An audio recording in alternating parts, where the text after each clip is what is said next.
Edmundo Paz Soldán nace en Cochabamba, Bolivia, en 1967. Vivió en Buenos Aires y actualmente lo hace en Estados Unidos. En el 2014, la editorial Metalúcida saca un libro que reúne algunos de sus cuentos escritos entre 1990 y 2012, cuyo nombre es el nombre de uno de los cuentos, Las dos ciudades. Tenemos el gusto de tenerlo aquí en la Radio de las Madres. Hola Edmundo, ¿qué tal? Hola Macarena, muchísimas gracias por esta invitación para hablar contigo. No, muchísimas gracias a vos. Queríamos que nos cuentes sobre todo, ya que lo tenemos acá, que tenemos el gusto de tenerlo aquí, el libro Las dos ciudades, editado por una editorial llena de propuestas interesantes, una editorial emergente como es Metalúcida. Queríamos que nos contaras un poco tu experiencia de haber vuelto a trabajar estos cuentos y de haberlos publicado aquí en la Argentina. Bueno, yo conozco de antes a la editora Sandra Buenaventura, la conocí cuando estudiaba en Francia y luego el año pasado ella me contactó para contar su proyecto editorial y me pareció bastante interesante, parte de un gran momento de las editoriales independientes y me dijo que quería armar una antología de mis cuentos. Y yo, por supuesto, encantado. Yo tengo 4 libros de cuentos y lo que ella quería era armar de esos 4 libros, armar una antología, pero que también tuviera cierta unidad, ¿no? Cierta unidad, una cierta composición temática formal. Así que yo le di, bueno, y le di visto bueno a ella. Es decir, yo no he intervenido prácticamente en la antología. Ha sido la selección de ella, los gustos de ella y bueno, pero sí estoy feliz con el resultado porque creo que ha armado un libro muy compacto. Sí, y muy representativo de tu obra, ¿no? Sí, bueno. Por lo menos de tu obra cuentística. Sí, sobre todo, bueno, yo comencé mis primeros 2 libros, yo comencé, me convertí en escritor en Buenos Aires cuando estudiaba acá. Y es clara, digamos, ahí mi deuda o mi influencia mi deuda con Borges y con Cortázar. Uh-huh. Porque yo sobre todo trabajaba estos temas en el cuento breve, ¿no? En el cuento de 1, 2, 3 páginas. Aquí hay grandes maestros como Ana María Schua que hacen maravillas así en pocas páginas y yo no llevaba un diario en ese entonces, pero todo lo que me impactaba cuando leía, trataba de escribir mi propia versión, de apoderarme de alguna forma de lo que estaba leyendo a través de estos breves versiones de 1 a 2 páginas. Y así, yo en ese entonces estaba como que estaba enganchado que quería escribir una novela y no me daba cuenta que ya estaba haciendo literatura a través de los cuentos breves. Además es súper difícil justamente contar tanto en tan poquito, ¿no? Digo, es un desafío tal vez mayor que el de la novela. No sé cómo es tu relación con el cuento y con la novela. Lo más cómico de todo fue para mí que esa época yo estaba un poco frustrado porque yo quería escribir cuentos más tradicionales, cuentos de 10, 15 páginas y me salían estas versiones de 3. Y después con los años, creo que tardé como 10 años ya más para mi tercer libro, que fue Amores Imperfectos, porque el primero es de 1990, el tercero es de 98. Ya más para mi tercer libro comenzaron a salirme esos cuentos más largos, más clásicos. Pero justo fue en ese momento en que dejé de escribir cuentos breves y digamos es algo como que un poco frustrante porque ahora quisiera escribir cuentos así de 2 páginas y no me salen.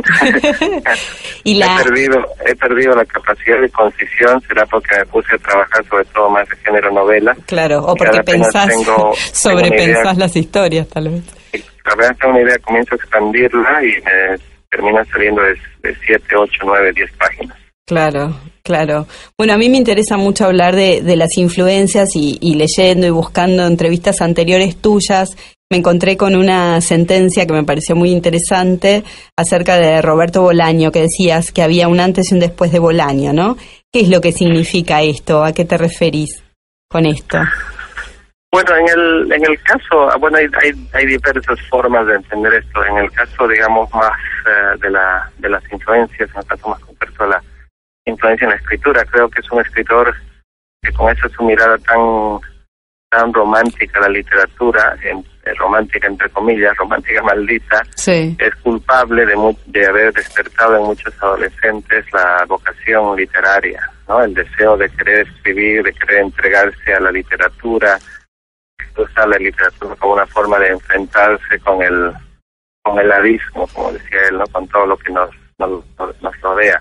Creo que esa influencia todavía no está en los escritores que están escribiendo hoy, que quizás lo conocieron ya con la obra más formada, pero va a aparecer en la obra de las nuevas generaciones, los chicos que se encontraron con él, chicas que se encontraron con él cuando tenían 16, 17, 18 años y que van a comenzar a publicar, o están comenzando a publicar ya, ¿no? Entonces, por ese lado que hay un mundo de Bolaño que es bastante seductor y que no, son puertas de entrada para narrar. Yo doy talleres de escritura y siempre digo que hay que buscar, que no hay que tener miedo a copiar a los grandes modelos, ¿no? Hay que comenzar de algún área, hay que buscar buenos modelos, así como Hemingway o Borges pueden ser buenos modelos. Creo que también Bolaño es un muy buen modelo. Sí, sin duda. Por el otro lado, también pienso que Bolaño llegó en un momento en que, digamos, a nivel global, la literatura también se mueve a partir de tendencias, y en los últimos años como no haya pasado algo así tan novedoso en la literatura latinoamericana, digamos que de pronto se van creando ciertas ideas fijas acerca de lo que es la literatura latinoamericana que quizás ya no era.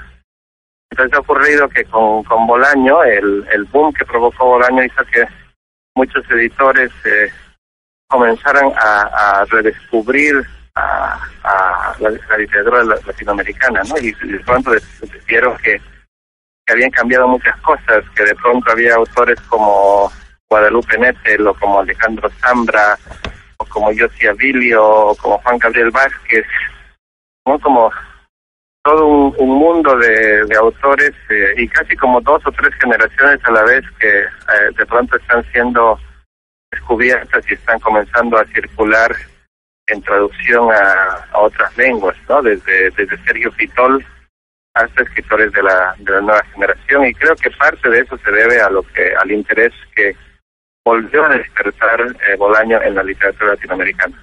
Bien, nada menos.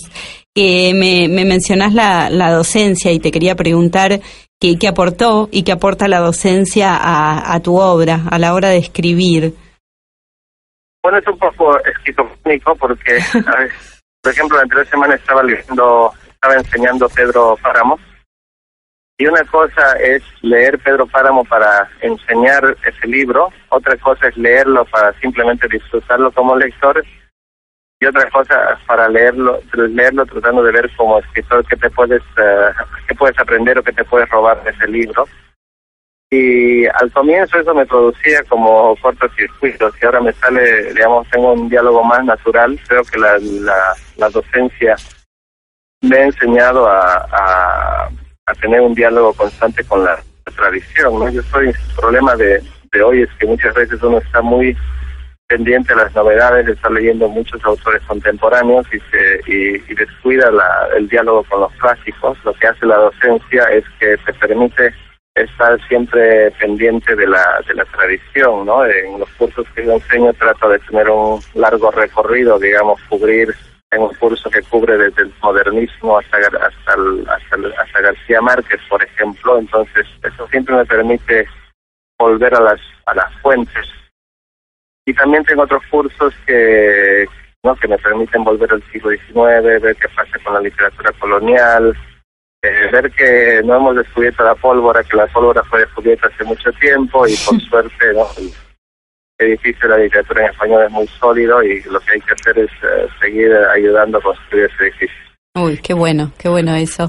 Leí en los comienzos que, entre comillas, se te acusó que tus cuentos eran atemporales, ¿no? Que se trataban de relatos en los que no aparecía tu país, y que luego abordaste en las obras siguientes, o por lo menos en la segunda o tercera obra, el tema de tu país, algunas problemáticas sociales, y que ahí tampoco vino bien. La pregunta tiene que ver con si cuando escribís pensás en un lector, si escribís pensando en la crítica, si ya a esta altura con tanta obra encima no pensás más en nadie y escribís simplemente para vos o desde vos sin pensar en un lector.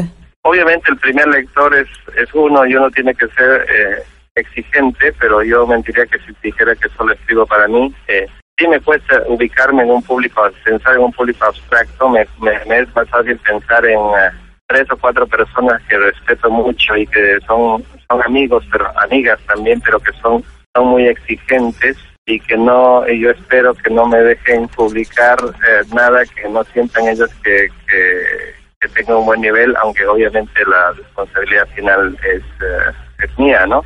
Uh-huh. Entonces, sí, creo que, digamos, todos los manuscritos que yo escribo pasan por estos 3 o 4 filtros de gente en quien confío mucho y que me dice de corazón que este manuscrito le falta un año más de trabajo, y nada, pues hay que volver a trabajar, hay que volver hay que tener paciencia con la escritura. A veces hay textos que salen rápido, otros textos que se empantanan, otros textos que simplemente no es que se empantanan, sino que tienen su tiempo de maduración. Y cuando uno escribe novelas, creo que esa es una buena práctica, porque yo apenas tengo una idea para una novela, sé que más o menos eso me va a tomar 2 o 3 años de trabajo y muchas versiones, así que simplemente agarrar pico y pala y comenzar a trabajar, y nada, yo sé que cada versión ayuda a que poco a poco se vaya acercando a la definitiva, que es siempre entre comillas definitiva, ¿no? Sí, tal cual. Ahora mismo voy a sacar el Delirio de Turing, una nueva edición de una novela mía del 2003 con Metalúcida. Sí. Y 12 años después, ahora estoy revisando la edición de hace 12 años, porque hay varias cosas que me gustaría pulir, cosas que en estos 12 años siento que me merecen ser eliminadas. Hay que recortar. En el año 1997 ganaste, volviendo a Rulfo, nada menos, ganaste un premio muy prestigioso, el concurso de cuentos Juan Rulfo, con tu cuento Dochera, que entre paréntesis, es parte de Las dos ciudades, y lo leí, y se lo digo a los oyentes, es una gema, es una pequeña joya literaria en donde se habla del lenguaje, la etimología de las palabras, el amor. Es un cuento redondísimo. ¿Qué significó para vos ganar ese premio? ¿Te abrió puertas en tu carrera literaria más pública, digamos? Bueno, significó muchísimo eso que dices del cuento. Significó muchísimo porque, sobre todo, yo provengo de una tradición menor, con poca, digamos, poco conocida en el exterior, aunque en los últimos años ha habido un interés en la literatura boliviana, pero hace 15 años no había ese interés. Entonces, digamos, el premio Juan Rulfo me ayudó a que mis libros comenzaran a circular, y yo para ese entonces estaba justo saliendo un libro mío con Alfaguara. El libro ahí tenía Amores Imperfectos, se llamaba el libro, un libro de cuentos que incluía Dochera, y lo publicaba Alfaguara, pero la edición, la editorial, la sucursal, la filial boliviana de Alfaguara. Y gracias al premio fue la primera vez que una filial de afuera se interesó, porque gracias a ese premio el libro circuló primero en Perú y luego en España, ¿no? Y a partir de ahí, después, ya para el siguiente libro, yo pasé a formar parte del catálogo de España, digamos, de la sede en España, y eso ayudó obviamente a que mis libros comenzaran a ser difundidos fuera de Bolivia, ¿no? Que claro. Es uno de los grandes problemas de nuestra infraestructura literaria, de comercial de libros, que nuestro mercado está muy segmentado, y los libros cuesta mucho que circulen entre nuestros países, ¿no? Hay muchos autores buenos que solamente descubres cuando viajas al país. Eso te iba a preguntar, ¿estás atento a la literatura boliviana, a lo que pasa dentro de la literatura boliviana? ¿Te gusta leerla? Bueno, ahora está ocurriendo un pequeño gran boom, ¿no? Hay varios autores nuevos que están publicando, todos prácticamente todos, son unos 7, 8 que están publicando afuera y con mucho interés, con mucha difusión y claro, ya una golondrina no hace verano, pero ya si hablas de 7, 8 autores puedes decir que algo está ocurriendo con la literatura boliviana. Autores como Rodrigo Asbun, que va a publicar en Random ahora en mayo una novela que se llama Los Afectos. Giovanna Rivero ha publicado en Caballo de Troya, también en España. Después Luis Mecolanzi en Chile ha publicado una serie de cuentos con Montacerdos. Bien, ¿y escribís a diario con respecto a tu disciplina de trabajo? ¿Escribís todos los días? Cuando estoy en Ítaca, vivo en un pueblito universitario en Estados Unidos que tiene 60.000 habitantes y de inviernos muy largos. Cuando estoy ahí, sí escribo a diario porque no hay mucho más que hacer.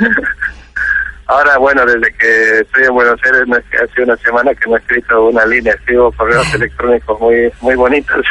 ¿Y cómo te llevas con la tecnología, con las redes sociales? Bueno, sobre todo uso Facebook y Twitter, pero sí me he dado cuenta que mientras menos estoy escribiendo mis cuentos o una novela, aparezco más por Twitter o por Facebook. Hay una relación proporcional entre mi trabajo narrativo y mi participación en las redes. Así que creo que es una forma, por ejemplo, a mí me encanta Twitter porque ahí se puede ser creativo, se puede ser irónico. Yo Facebook lo uso más como una cosa más informativa, pero como red social la que me encanta es Twitter porque hay también mucho juego tengo amigos ahí que juegan mucho con el lenguaje. Y ya te digo, yo la uso sobre todo cuando estoy así medio bloqueado con la escritura, porque es algo que me permite seguir practicando con la escritura. Claro. Y la brevedad, además. Y te hago una última pregunta. Disfruté mucho la lectura de tus cuentos y noté que está muy explorado el tema de la dualidad, de los espejos, las ciudades duplicadas, los disfraces, los cambios de identidad, personajes que se creen que son de un modo y en la última línea giran, dan un volantazo y cambian. ¿Por qué te interesa o te interesó trabajar la dualidad? ¿Por qué te resulta atractivo ese tema? ¿Y qué otros temas o tópicos te interesan abordar en la literatura a la hora de narrar? Con los cuentos, tú dices. Las dos ciudades, sí. Yo en ese entonces tenía una idea muy clara, muy explícita del cuento. Para mí, un cuento ideal tenía que tener una vuelta de tuerca al final. A mí lo que más me gustaba cuando escribí un cuento era sentir que el escritor me estaba llevando por un lado y luego había una torsión, una sorpresa, ¿no? Me interesaba mucho esa estructura, casi como que yo tenía una estructura muy fija en mi cabeza, tanto así que cuando años después comencé a leer a Chekhov, comencé a leer a Hemingway, me sorprendió descubrir que sus finales no eran de ese tipo, no había golpes de efecto, no había fuegos de artificio. Yo me quedaba como que sentía que le saltaba una página a los cuentos de Hemingway, pero luego como al día siguiente o 2 días después recién sentía el impacto emocional de un cuento de Hemingway, ¿no? Ese momento cuando lo leía sentía que algo faltaba. Entonces, creo que con los años lo que ha pasado, yo comencé formando, muy metido en esta tradición más latinoamericana, más del cono sur, de escritores como Borges o Cortázar, y en México quizás Arreola, escritores que trabajaban lo fantástico, pero que también trabajaban mucho la estructura del golpe final, la sorpresa final. Pero con los años, quizás por mi vida en los Estados Unidos, he estado, digamos, en los últimos años he estado más en diálogo con el cuento norteamericano, que es un cuento más heredero, ¿no?, de Chekhov, que trabaja menos la trama y más la minucia psicológica de los personajes, más el detalle psicológico. Entonces, los últimos cuentos, los del último libro de cuentos que publiqué, que se llama Billy Ruth, son cuentos que siento yo que es como para mí por lo menos, es un buen punto intermedio entre la tradición norteamericana y la tradición latinoamericana, ¿no? Son cuentos que todavía están muy interesados en la trama, pero que también tienen ahora más desarrollo psicológico quizás que los cuentos, que mis primeros cuentos, ¿no? En que quizás no me interesaba tanto indagar en la psicología del personaje, me interesaba más que esa psicología se viera a través de los actos, de los hechos de los personajes, ¿no? De la misma trama que avanzaba, ¿no? Y por eso es que quizás me salían cuentos tan breves, ¿no? En que lo que importaba era que estuviera siempre moviéndose, que algo siempre estuviera ocurriendo en el cuento. Sí. Bueno, suena muy interesante, nos dan ganas de seguir leyendo, ojalá lleguen más libros tuyos a la Argentina. Realmente es un placer leerte, te agradecemos muchísimo en tu entrevista, que bueno, siempre ayuda a llegar a más lectores, ¿no? Muchísimas gracias y bueno, cuando quieras, esta radio está abierta para que nos visites. Muchísimas gracias, Macarena, por el apoyo, por la buena onda, por tus palabras. Y bueno, yo ahora que también saldrá pronto la novela El Delirio de Turing, yo imagino que eso... Sí, Sandra Buenaventura, lo digo públicamente, me prometió una. Sí, así que sí, ya me ha dicho que yo tengo que entregar el manuscrito y ya está, y ya sale, así que estoy apurando, pero eso permitirá que mi diálogo con Argentina sea mucho más fluido y que pueda venir aquí más seguido. Perfecto, cuando salga la novela te estamos volviendo a llamar. Muchísimas gracias.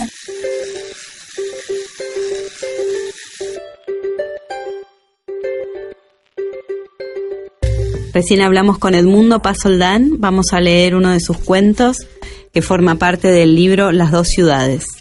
El cuento se llama En el parque de diversiones. Esta es la segunda vez que visitas el Castillo del Terror, Juan Luis. Ayer lo hiciste.